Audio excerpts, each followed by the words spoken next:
Hello again, and welcome back. This is going to be episode 3 of my series Design Deconstructed. We're going to start taking a deeper dive into my work for the first expansion for Guild Wars 2, which was titled Heart of Thorns. Um, this was my first tenure at the company as a role which we created called the Story Design Team Lead, um, which meant that I was the designer who was chiefly responsible for overseeing the implementation of the story for the expansion, for the entire expansion. Um, I had a team of about 4 to 6 designers. We started off small and we grew into a larger team as we went along because uh, we needed the extra help as we got closer to the end of the content.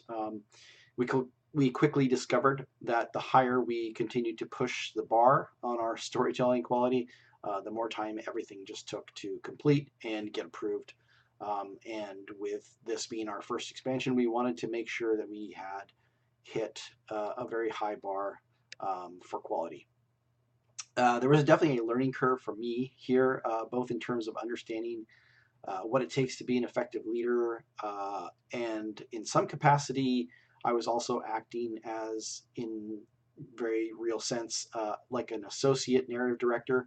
I worked very closely with the narrative lead and the narrative director, um, and we worked all together to make sure that we had a high and strong story for this expansion. Um, yeah, it definitely pushed me in terms of learning my capabilities and my ability to delegate, in particular because it became clear that I couldn't own 6 story chapters, which is what I started with, which was crazy. And being a team lead is definitely at least a half-time job, if not a full-time job on some days, depending on what the requirements were for me each phase of development. Um, it was not my intention to take on that much responsibility. Heart of Thorns went through a number of rewrites and personnel shifts, which definitely created some additional overhead as we made adjustments along the way. Um, and it wasn't possible for me to pass off some of the chapters, so I ended up owning a fair number of them, at least temporarily, until we got staff pulled in from people who came off of Living World episodes or off of raids, or off of other content. We would, take some of those people and put them onto the expansion team to help flush out areas where we needed. Um, so this chapter is one of the first chapters that I started working on for this expansion. It was called, eventually it was called The Jungle Provides. It didn't start off that name. I can't remember what the name of it was. For the longest time, it was just for me, Chapter 2. It ended up being not Chapter 2, I think. Heart of Thorns also had the unfortunate distinction of being an expansion that went through, because I said, a lot of different iterations of the story. So we ended up doing a lot of shuffling of instances back and forth, and that created a whole nightmare of numbering and naming issues, where trying to get hold of, which chapter was which, was an exercise in frustration for a lot of people, because we would say something, and then the audit team would be like, "Oh, I thought this was chapter 3. No, it's chapter 2," and that kind of thing. So we ended up doing a lot of that on Heart of Thorns. Unfortunately, it created a lot of bloat and overhead. So that was not my finest moment as a leader. I certainly wish that I could take some of that back. In my defense, there was, the rewrites didn't come from me; they came from upper management and above. So, those are just sort of things that happen during game development, and we tried as much as we could to keep pace with all those changes. It's not always possible to do it, perfectly. Um, it was as I said, it was the first piece of content that I started working on for Heart of Thorns. It was also unenviably the last piece of content that I finished. So all told, for this chapter that we're going to play today, it took the entire year and a half development time for the expansion.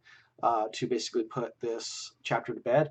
I didn't want to have to take that long on it. Unfortunately, that was not a year and a half of solid work on it, because that would have been crazy. But it was me, putting it down, working on something else for a month or two, and then picking it back up, trying to finish it off, having to put it down again. So there was a lot of lengthy periods of setting it aside to focus on other things. Um, but yeah, eventually it was the first and the last thing that I worked on for the expansion. In large part, that was also because of all the content that I made for Heart of Thorns. This was by far the most dense instance in terms of the content, because of the way that one of the things that we did for Heart of Thorns was have in-instance story branching. Or at least we attempted to do that for each significant chapter of the story.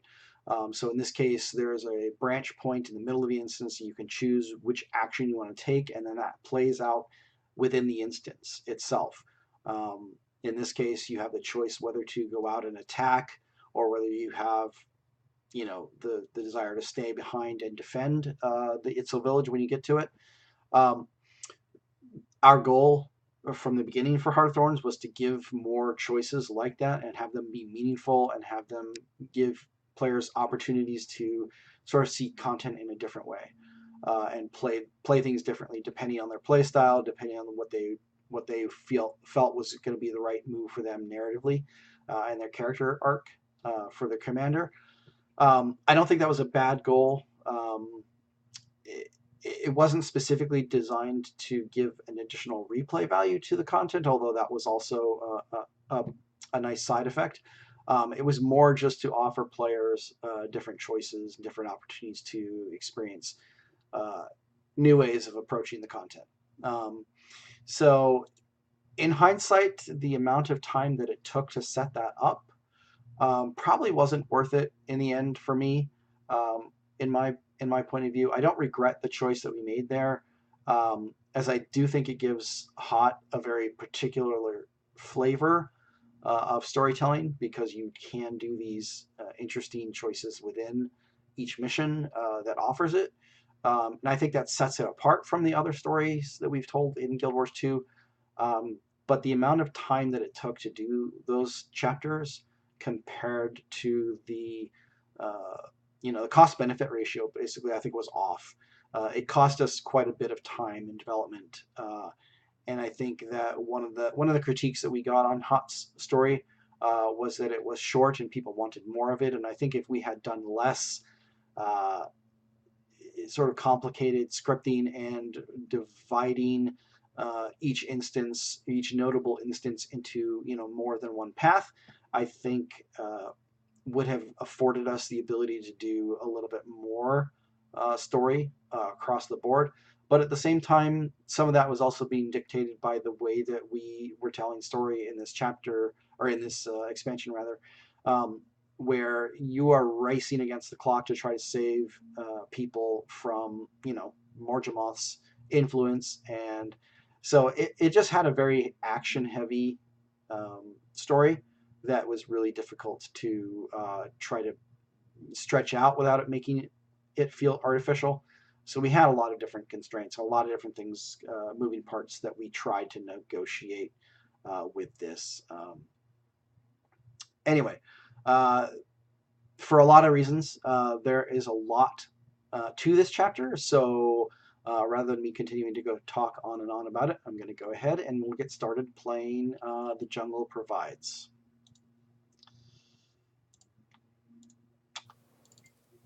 All right, so I've got my character here in Verdant Brink, my Mesmer again.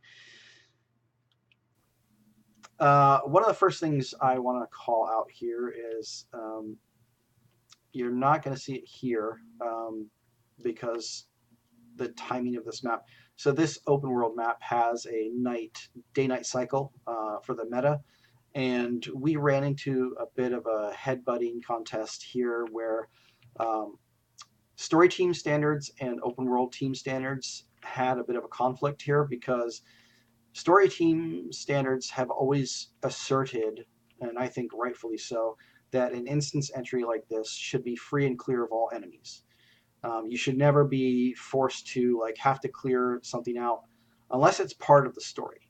Um, and in this case, it wasn't part of the story that you had to clear out this area and make it safe.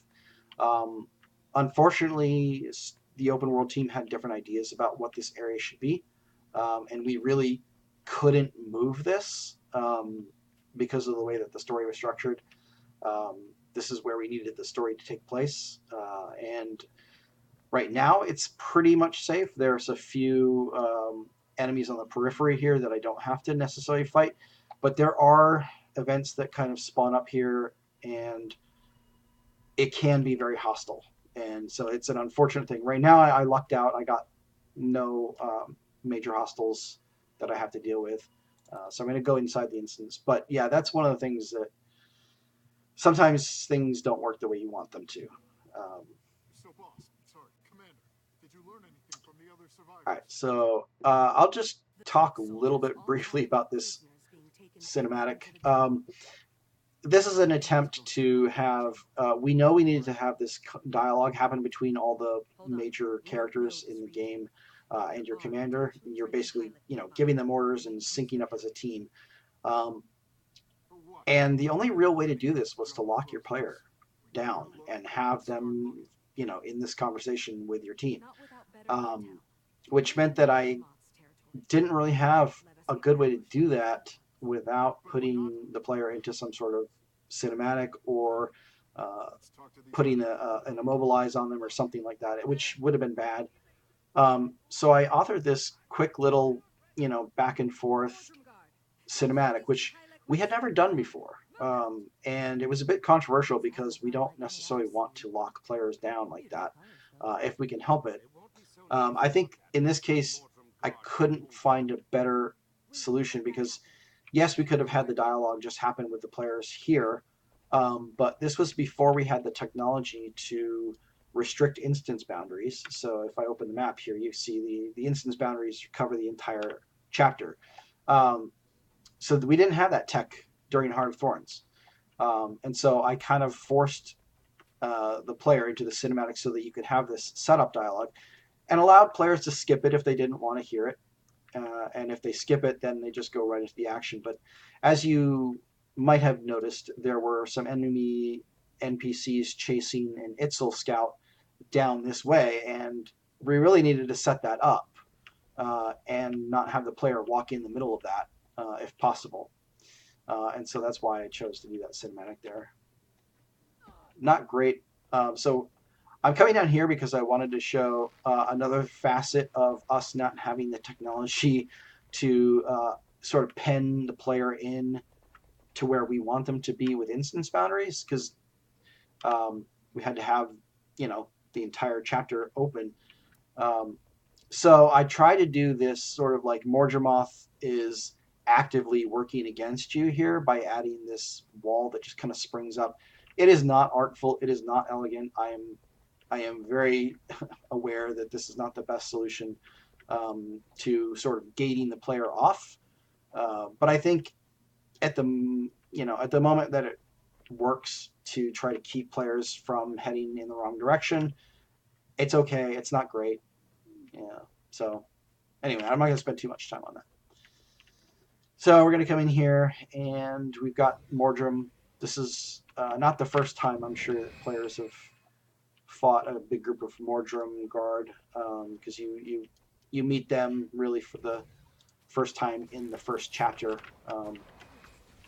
We had fought Mordrem as part of season 2, obviously, but it was more of the non-sentient versions of the Mordrem, and these are Mordrem who were formerly Sylvari.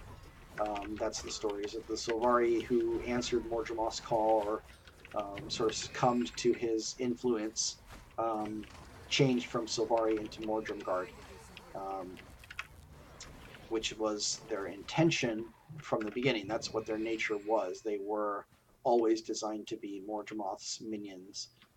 I will say a quick note about balance here.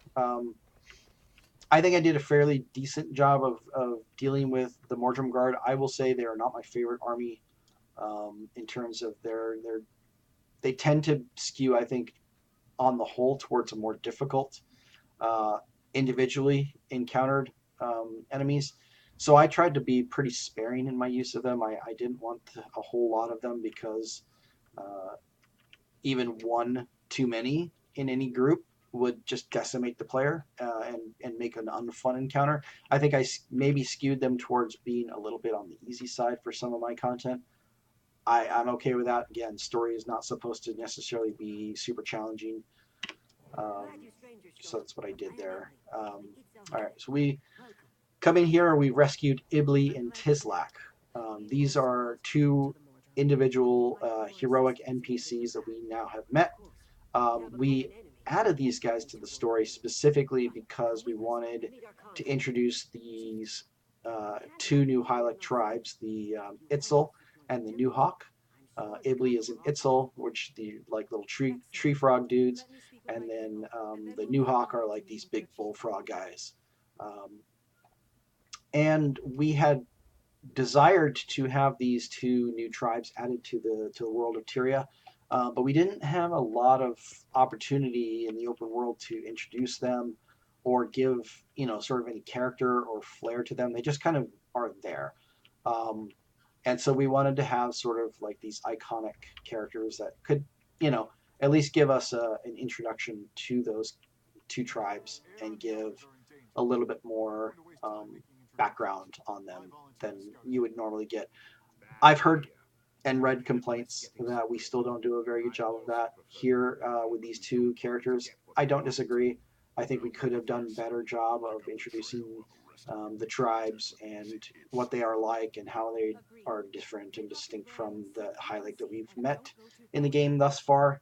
But at the same time, I don't know that we really do a whole lot with the highlight in the base game either. There's obviously the personal storyline where you can befriend the highlight and choose to go support them as part of your personal story. But if you don't choose that, you don't get any of that information. Some of it's out in the world, but it's not really great.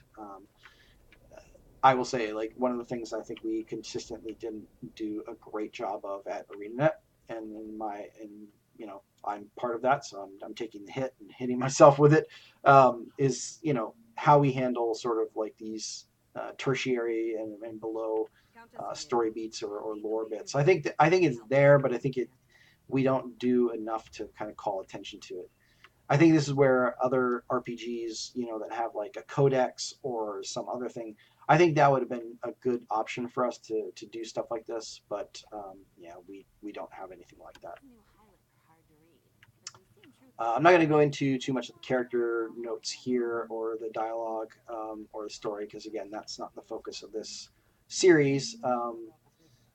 Maybe some time I will go do some more of that narrative stuff in one of these, but and do a different look at this content. Um, One note about Ibli here, which in our last episodes I talked a little bit about Bram and the way that he was scripted to move with the player. Same thing here. Actually, this was one of the first iterations of that technology. It's much more basic, which is just and to get the technical details of what happens actually is um, what I do to do this is I actually attach a capture point to Ibli. So he's basically a walking capture point that when his capture point is neutral, which there's nobody around because there's no allies around. If I walk into his capture point, that counts as being captured because it has a 1 second capture timer on it. And so that's why there's a 1 second delay between the time I enter his sphere of influence and when he walks. But yeah, basically what I do is I just put a capture point on him, and then if he continues to move, obviously the capture point moves with him, and I fall out of it, and so then he stops. And so when he's neutral, he stops. When he's captured, he moves. And so that's how that works. It's really basic. It's kind of a design hack. Little bit of behind the scenes how the sausage is made there, but I mean that is the point of this video series. So yeah, I'm gonna go back here real quickly. I don't have this set up to be replay right now, but if I was replaying this chapter for achievements, um, I chose to do a different approach to Heart of Thorns achievements in my story chapters as well. One of the things that we have done in the past is just use the content that's there and make achievements that sort of tie into the content. I wanted to do something a little different here for my chapters in Heart of Thorns. So if you play through this on replay, you would see that what happens is there's a bonus event that pops up here where you have to fight the Mushroom King and his soldiers. Um, and it's an additional bit of content. And I really was hoping that having an additional moment, an additional event, would add value. I think while it did do that, I don't think it was worth the cost because it made QAs tear their hair out because they had to test an event and they could only test it on replay. And so it was probably not my finest decision. I think it added a lot of value in terms of like the achievements definitely felt like they were an extra added bit of content, which was neat. I don't know that I would have done that again. Yeah. All right, so we've hit the village. Ibli gives us permission to enter. Let me just say, too, getting Tizlak to not horribly clip through these tight corridors was a pain. I had to create some sort of custom follow routine because he's basically following Ibli up these paths. But if he was using our standard follow, he would have been like up on the top of this thing and he would be off the side. And like you can see, he's already still struggling to be on the platform because he's huge and these platforms are built for Itzel bodies, not for Newhawk. So yeah, that was a pain in the butt. All right, let's come up here. We meet Kaanum Miatli. I love her character model. I think we did a great job with making her feel distinct. A lot of the Itzel look very similar. They're a bit too samey for my taste, but it's tough, when you have an expansion and you have a lot of different creatures that you're building. There's only so much time and assets that you can devote to certain characters, and these Itzel basically we can do some color shifts. We can do whether or not they have armor on. She got a nice little headdress, which is awesome. Yeah, I wish we could have done a little bit more with those guys, but that's life in game development. Sometimes you have to make decisions about what to do, and it didn't seem like it was probably worth the cost to make a lot of different variations of those guys. All right, so now we have the choice that I talked about before, where if you speak to Tizlak, he wants to go out and smash the Mordrem guards' camp before they can attack. Ibli is more cautious and wants to defend his village and wants to stay behind and defend his family. And so we have a choice to make, and we can choose to talk with all of our guild members in Dragon's Watch and ask their opinions, and they weigh in on what they think we should do. There's no sort of concise decision. I think there's let's see, there's 4 of them. I think 2 of them counsel going out, 2 of them counsel staying here. And Canuck, I think, used to, that's funny. I thought Canuck had an option to talk to him because he wanted to stay behind and lay mines in the village. Maybe we cut that. Interesting. I say we defend the village. No matter how many more Rox wants to stay and defend. Kaz also wants to stay and defend, and I think Marjorie chooses to head out.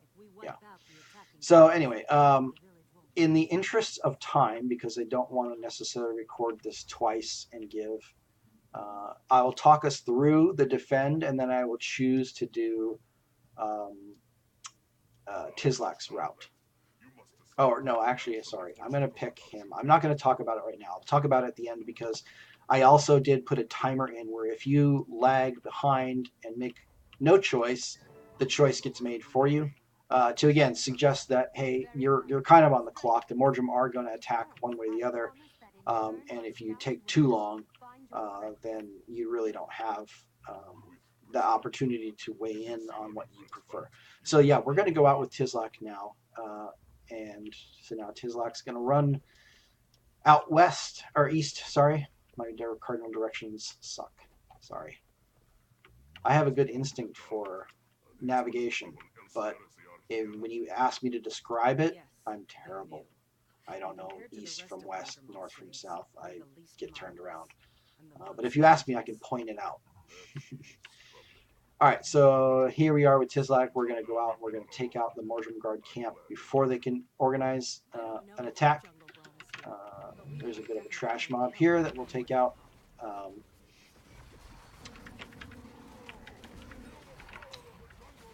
Tizlak is an interesting fellow because he really only has this one big hammer smash that he does, and he moves kind of slow. He's using the same sort of capture point technology that Ibli did now.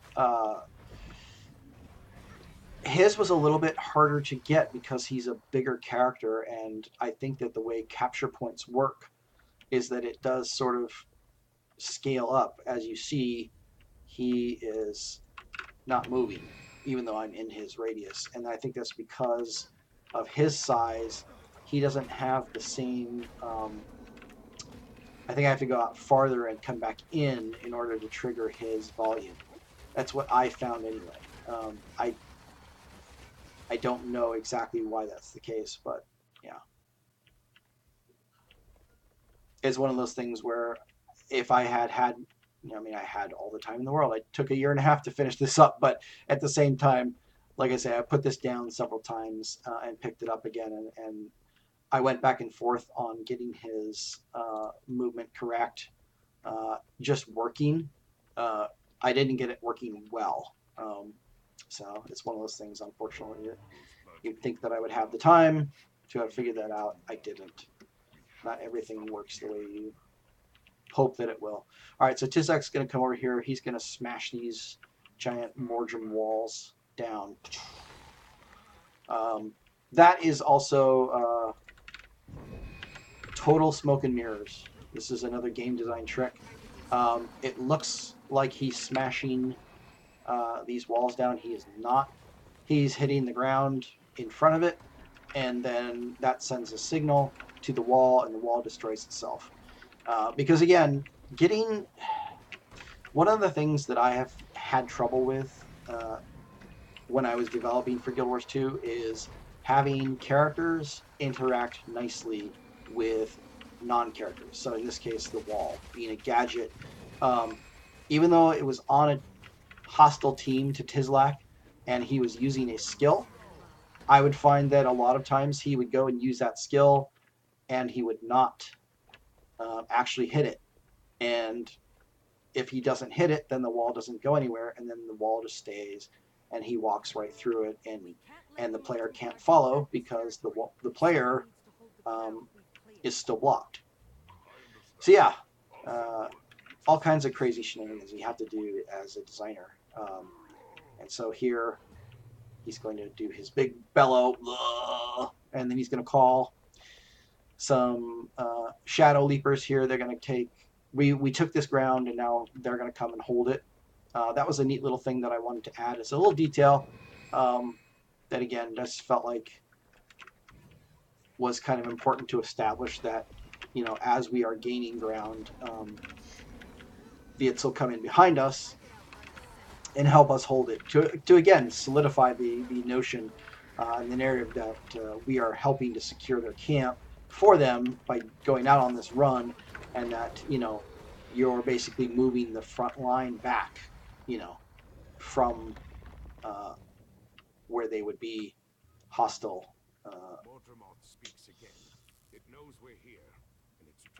So we will take and hold this area.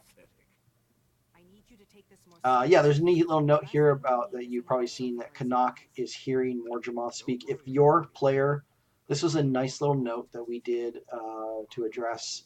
One of the things that we wanted to have for this expansion is that Sylvari player characters would have a slightly different experience than non-Sylvari players. So there is a big roar that you hear that is basically Mordremoth speaking, and only Sylvari can understand it. And so, in the absence of me being Sylvari, Canuck gives us insight into what Mordremoth is saying. If I was playing a Sylvari PC, I would be able to hear Mordremoth's voice, and it would be saying what, I can't remember what he says. He says something about, this.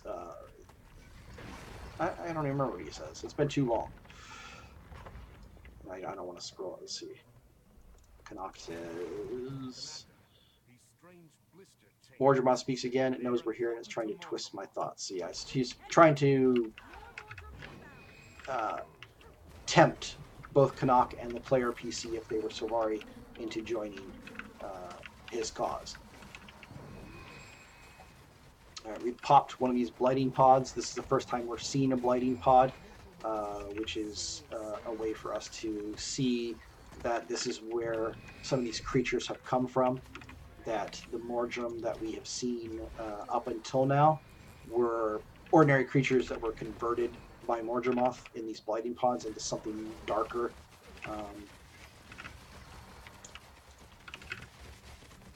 So we need to attack and destroy these things so that they can't. And it's also a hint that this is something that it's been using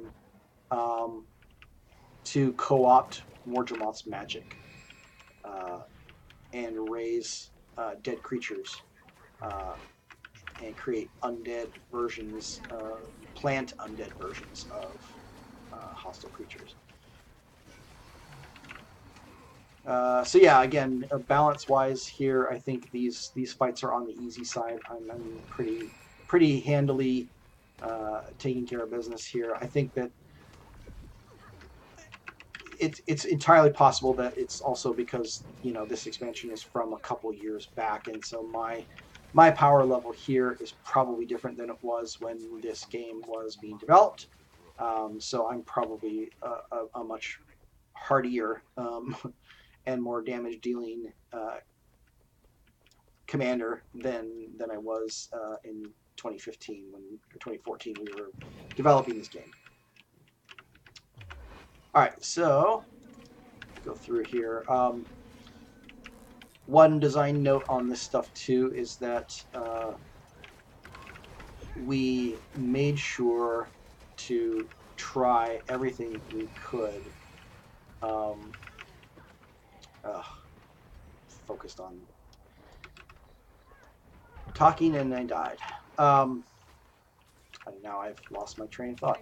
Hey, that's awesome. Let me kill these guys first. What I was going to say is we tried everything we could to make sure that players were directed through content as clearly as possible. We use a lot of markers, as you're probably aware if you've played our game, on the map. Sometimes these markers are clear, sometimes they're not. I would say that for Heart of Thorns, we didn't have quite as many varieties of markers. One of the things that I know we did for Path of Fire that we did not have access to in Heart of Thorns was there were fewer marker actions that we had available to us, and we had to do some hacks to make markers appear and disappear. In this case, as you can see, there is no marker on the map for this fight. I would have put a green swoop here normally. I probably could have done that with an invisible gadget hiding in the background that turns on and puts the marker on itself. But it gets pretty unwieldy sometimes to have to do all kinds of design hacks just to get UI on the screen, and I'm not sure that it's worth it. This is a case where I argued with myself and decided, adding another agent here to have to track one marker didn't seem useful or beneficial, given that you're in this space. There's really nowhere else that you could be going. It doesn't really feel strictly necessary to have a marker here. And that's been our rule from the beginning: is if you don't need a marker, don't put a marker, because we want as few markers as are needed to have stuff available. I think it wouldn't have hurt to have a marker here, but it wasn't strictly necessary, so I didn't add one. Yeah. Anyway, that's that. The village is Again, safe this from Mordrem this guard. went pretty quickly, all things considered. I expected to have a much harder time of this. I I remember it being more challenging in the past. So again, I'm sure that the balance has changed quite a bit. All right, so we're going to talk to Tizlak, and he's going to tell us thank you for helping him out. The ants will come down and tell that they're thankful for the village. And so yeah, if I had chosen instead to stay and defend the village, um, what would have happened is we would have gotten a tour from Kaanum of the village, which was designed specifically as sort of a tutorialized Thank you both. to understand the layout of the village, We need because to the find it village and press on as takes quickly as place in this possible. really sort of segmented and layered space, which is really hard to navigate. And I've talked before about how challenging it is for us to have multiple layers in the map. And in particular, that one was really hard to tell. Like, oh, the Mordrem are attacking. They're attacking below me. I have no idea that they're attacking below me. So I had to give the tour so that players had at least a once through of the village, and could understand, hey, these are the places where you need to pay attention to. And then once you got the tour completed, the Mordrem would come in and they would attack, and they would have each area of the village would be attacked separately. Um, the Your team of guildmates would split up and go to different areas, and they would call out if they were being attacked. So that, again, that was another way of reinforcing, hey, I'm over here, and if nothing else, you would know at least who is being attacked and could go help them out. Um, and then that once that holdout, there was like three, I think, capture points that you had to hold out each individually throughout the village. And then once you completed that, then you were faced with a boss fight with Stave Master Adrin, I believe was his name. He was this big Mordrem guard um, who used a bunch of magical effects, one of which was this sort of like energy ball that drew players in and spun them around, and I had a lot of fun with that because that space was not designed for a skill like that, and so I had to end up tweaking it quite a bit from what because that was actually just a boss that I stole from other content that was being developed at the time, which we do a lot of in Guild Wars 2. We were constantly sort of helping each other out, and so I took that boss, reworked his skill for that space because his skill was just way overpowered for that tiny little space. And yeah, and so once you defeated Stave Master, that would be the end of that one. And so it doesn't seem like a lot, but just getting the branching point to work and to not have because you're using all the same NPCs for the most part, and getting them to ignore one path or the other was tricky at times because Tizlak would sometimes react uh, as if he was defending. So, this was definitely an exercise in more technical scripting. I actually would say this instance made me a better scripter by far, because some of the things that I had to do to set this up definitely tested my abilities as a scripter. And when I say scripter, it's not strictly true that I script, because the way that our tool worked, we had a script editor which basically functioned more like a GUI version of a script tool, where I'm not writing code, I'm just assembling actions based on situations and functions that are called. And so it's a more modular approach to scripting, which I found really helpful because, as coming from an art background, it felt a lot like tools that I was used to using in the art world. And so there was a lot of that sort of parity. So I could apply a lot of skills that I had already picked up as an artist to my work in content design for Guild Wars 2. The downside of that is that I don't have any text-based scripting experience, which I'm finding is problematic now that I'm looking for work, and a lot of some design work is involving text-based scripting. So I'm working on learning some of that in my downtime as well. But yeah, I think that's all I will probably have to say on this chapter. This is, I think, a shorter episode than the others, in part because this content didn't go quickly, or it did go quickly, and I was expecting it to take a little longer. But anyway, yeah, that's all for now, and I'll let you guys get back to it. And hopefully, within the next few days, I'll have episode 4, which will be the next chapter in Heart of Thorns that I worked on, entitled Prisoners of the Dragon. All right. Thanks again, and I'll see you next time.